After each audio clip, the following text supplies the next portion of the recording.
A ver, ¿nos hemos parado a pensar alguna vez en todo lo que hemos aprendido desde que nacimos? Es que el aprendizaje es el proceso de toda una vida. Vamos, que literalmente nos convierte en quienes somos. Desde el primer día, sin que nos demos ni cuenta, empezamos a levantar ese increíble edificio que es nuestro conocimiento. Y esa es, claro, la gran pregunta, ¿no? ¿Cómo pasamos de ser un recién nacido que, bueno, no sabe prácticamente nada, a un adulto que es capaz de resolver problemas súper complejos, de crear arte o incluso de explorar el espacio? Vamos a intentar desgranar ese mecanismo tan asombroso paso a paso.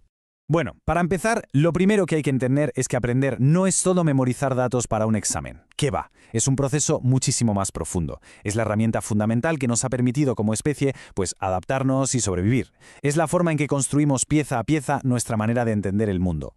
Nuestro viaje de aprendizaje no arranca en un aula con libros y una pizarra. Empieza mucho, mucho antes. Empieza en la cuna, a través de las herramientas más básicas pero a la vez más poderosas que tenemos, nuestros sentidos. A ver, imaginemos por un momento que somos un recién nacido. El mundo es una auténtica avalancha de información sensorial. Cada olor, cada sonido, cada caricia es un dato nuevo que el cerebro tiene que procesar. Estos primerísimos aprendizajes son automáticos, puramente asociativos. Son las primeras conexiones neuronales que se forman, la base sobre la que se va a construir, ojo, absolutamente todo lo demás. Y lo más increíble es lo sofisticado que es todo este proceso desde el minuto cero. Un bebé no es una página en blanco, para nada. Fíjate, en solo 4 días ya es capaz de reconocer el olor de su madre. Prefiere el sonido de las voces humanas por encima de cualquier otro ruido. Y el tacto, que es su sentido más agudo, es absolutamente clave para su desarrollo emocional. Es un sistema de aprendizaje que ya viene, digamos, precableado para conectar con los demás. Vale, una vez que los sentidos han sentado esas primeras bases, entramos en una nueva fase que es crucial. En la primera infancia, el gran motor del aprendizaje, uno mucho más complejo, es algo que parece muy simple, pero que de simple no tiene nada: el juego. Todo arranca con 2 ingredientes que traemos de serie: una predisposición genética y una curiosidad que no tiene fin. Eso es lo que nos empuja a explorar. Y al interactuar con los adultos y sobre todo al jugar con otros niños, empezamos a experimentar. Es así como interiorizamos las normas, entendemos las consecuencias de nuestros actos y al final aprendemos a transferir ese conocimiento a otras situaciones. Los expertos llaman a esto aprendizaje significativo. Y es que a menudo separamos el juego del aprendizaje, como si fueran dos mundos distintos, pero esta cita lo clava. Para un niño, son exactamente la misma cosa. Jugar es su trabajo a tiempo completo. Es la forma que tiene su cerebro de ensayar escenarios, de cometer errores en un entorno seguro y de construir sus modelos sobre cómo funciona el mundo. El juego, da igual si es libre o un poco más guiado, es un auténtico gimnasio para el cerebro. Es donde aprendemos a prestar atención, a negociar con otros, a seguir unas reglas, a comunicarnos, pero también es donde aprendemos a gestionar nuestras emociones y a resolver conflictos. Vamos, que es una herramienta de aprendizaje total, integral. Bien, hemos visto las primeras etapas del aprendizaje, pero ¿qué está pasando realmente ahí dentro, en el cerebro?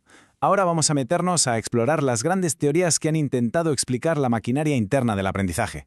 Históricamente ha habido como dos grandes bandos, dos formas de ver esto. Por un lado estaba el conductismo, que nos veía como una especie de pizarra en blanco que se iba moldeando por estímulos externos. Y por otro, el cognitivismo, que defiende que somos constructores activos de nuestro propio conocimiento. La ciencia moderna, la verdad, se inclina de forma bastante clara hacia esta segunda visión. La primera gran idea, y esto es fundamental, es que aprender no es algo que hacemos solos. Teóricos como Vygotsky o Bandura demostraron que es un proceso profundamente social. Aprendemos al observar a los demás, al colaborar y al dejarnos guiar por quienes saben más que nosotros. Así, absorbemos no solo conocimiento, sino también los valores de nuestra cultura. El concepto clave de Vygotsky es la zona de desarrollo próximo. Y de verdad que es más simple de lo que suena. Pensemos en aprender a montar en bici. Hay un punto mágico entre lo que ya sabemos hacer solos y lo que todavía no podemos hacer sin ayuda. Pues justo ahí es donde un guía, como los rodines de la bici, nos permite dar el salto al siguiente nivel. El aprendizaje social es lo que nos empuja hacia adelante. La segunda gran idea, que asociamos sobre todo a Piaget, mira hacia adentro. Sostiene que aprendemos a medida que nuestro cerebro va madurando y que lo hacemos construyendo activamente esquemas o, si queremos, mapas mentales para organizar toda la información y darle sentido al mundo que nos rodea.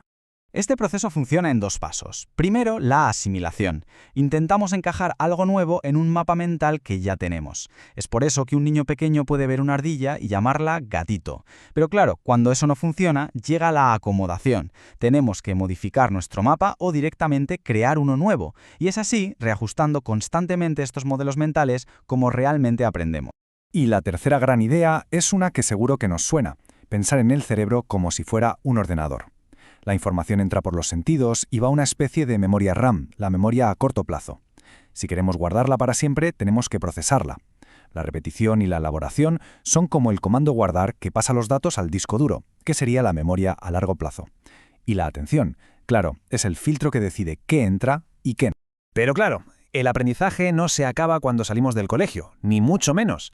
De hecho, a medida que nos hacemos adultos, el propósito y la forma en que aprendemos cambian por completo. El psicólogo Shai propuso un modelo súper interesante para esto. Decía que al principio, en la juventud, usamos lo que sabemos para alcanzar nuestras propias metas.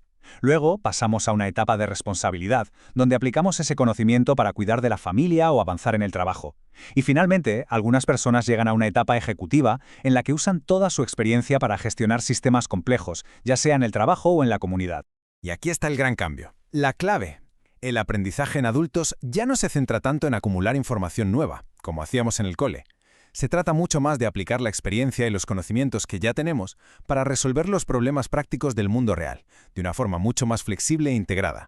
Al final, después de todo este recorrido, si tuviéramos que resumirlo, sería en esto. A pesar de las diferentes etapas y de todas las teorías, el aprendizaje es un único proceso continuo. Cada nueva habilidad se construye sobre la anterior, desde la primera sensación de un bebé hasta la última reflexión de una persona mayor. Es ese edificio de conocimiento que empezamos a construir el primer día y que la verdad nunca dejamos de ampliar. Así que, si el aprendizaje es el viaje de toda una vida, la pregunta que queda flotando en el aire es: ¿cuál será nuestro siguiente paso en ese viaje?